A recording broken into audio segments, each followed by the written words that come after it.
สบายดี เมื่อนี้ผลงานกล่องงานนายพรานน้อยได้16ตัวเสือมาเฮ็ดอาหารแรงสุกินแล้วสัตว์ป่าพุ่นน่ะ ของหมาเศร้าสวยแรงคงเบิดมือ ดังไฟลุกละมาจัดการต่อเลย ขั้นตอนของการลนเนาะเพื่อเอาเกล็ดมันออกเอาลนแล้วจังไปขัวต่ออันนี้ขั้นตอนของการขูดเกล็ดออกเนาะหลังจากที่เราลนเนาะลนนี้คุณเลี้ยวแล้วก็เราก็มาขูดเซฟน้อยครับพากันจัดการเลยมื้อนี้ตอนการครัว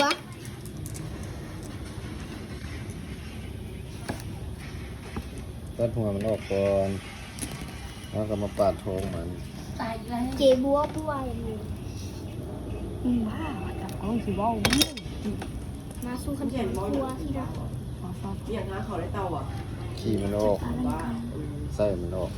พอขั้นตอนครัว ไปบอกให้เขาทำนี่ ขัวแล้วก็แล้วก็เอามาปิ้งแบบนี้นะปิ้งอีกบาทนึงให้มันสุกขั้นตอนการปิ้งให้มันสุกก่อนบาทนี้นะปิ้งสุกแล้วเขาก็มาฟักบาทนี้นะ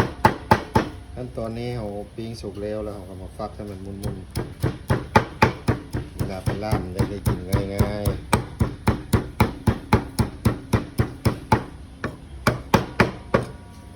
อันนั้นทอด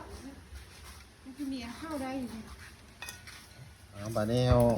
มาฮอดขั้นตอนของการปรุงเนาะอันนี้เรานั่นเอาสับฟักเรียบร้อยนะฟักเอามะม่วงใส่น้ำนี่ขาวๆเลยเป็นมะม่วงเลยมะม่วงมาปรุงกันเลยใส่แป้งนัวลงไป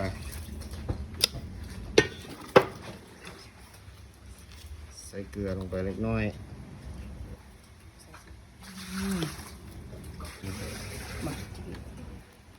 ใส่น้ำปลาแดก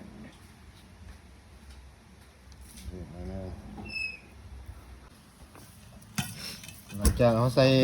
เกลือเป็นนัวปลาแดกแล้วเนาะเราก็ตามไปด้วยหมกเผ็ดใส่หมกเผ็ดลงไป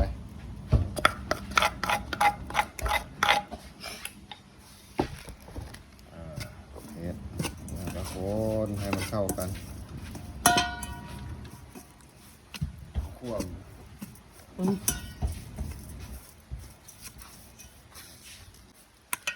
อ้าวหลังจากเราใส่เกลือเป็นนัวแล้วหมักเผ็ดแล้วคนเข้ากันแล้วเนาะเราก็ใส่ข้าวคั่วลงไป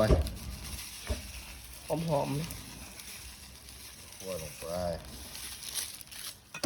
ลองให้เข้ากันนิดนึงแล้วก็ตามด้วยหอมเลยแบบนี้อันนี้เป็นหอมป้อมกับหอมบัวแล้วก็หอมลาบลงไปเลย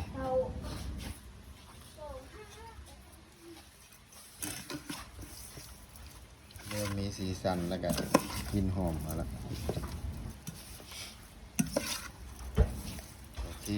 เท่านี้ก็เป็นอันสำเร็จเนาะพร้อมเสิร์ฟสำเร็จแล้วมานี้ขึ้นโตแล้วเด้อก้อยกับปอม กระป๋อม อันนี้คนไปหาเนี่ยนี่นายพรานน้อยเนี่ย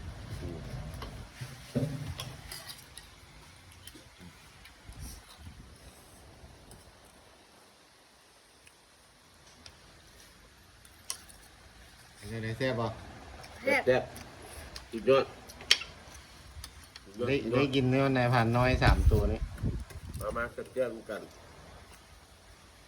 ซิมมึง คิดอะไรได้ เป็นเคยกินบอกก้อยกับปอม บ่เคย มากินแล้วเป็นอะไรแล้วบ้านี้ แซ่บครับ ไปหาก็ใส่ แซ่บ อ้าวนายพรานน้อยกำลังตีเสียบไปครับ กินเบิดถั่วเด้อบ่ดี มา นะ นี้เมิด คนเป็นซาวเนาะ แซ่บแหงก้อยกับผม แซ่บขนาด โอ้ยอันนี้เอาอยู่